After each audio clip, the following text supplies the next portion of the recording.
মানে এই আমার সামনে সবসময় এরকম হয়, ফোন মাইক্রোফোন কেড়ে নেওয়া, মানে এগুলোই তো।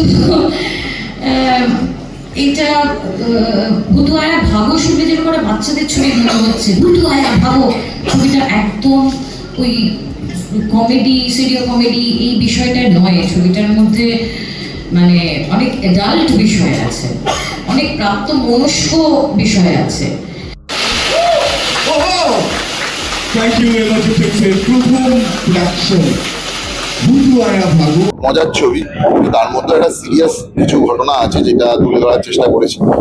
যেহেতু মনোরঞ্জন জেনা যে লিখেছে গল্পটা, স্ক্রিপ্টটা অভিষেকটা লিখেছে, এটা ফলত দেখা মানে 4 তারিখ যেটা আসবে সেটা একটু চমকপ্রদই আসবে। আর কমার্শিয়ালি যেহেতু ছবিটা ট্রিটমেন্ট করা আছে, তো সেটা মজা পাবে লোকে কোথাও।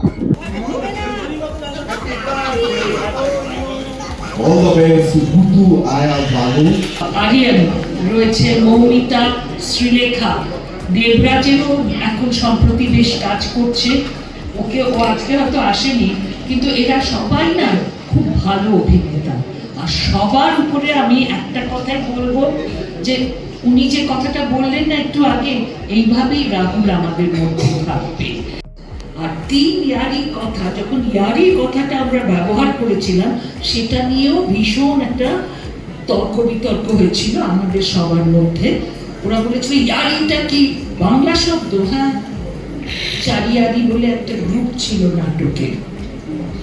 তো এইভাবে ভাষাটাকে অতটা না ভেবে আমি আশা করবো এই ছবিটা লোকে দেখবে এবং আনন্দ পাবে। তো হসপিটাল থেকে গল্পটা শুরু হয় আর হসপিটালেই গল্পটা শেষ হয়।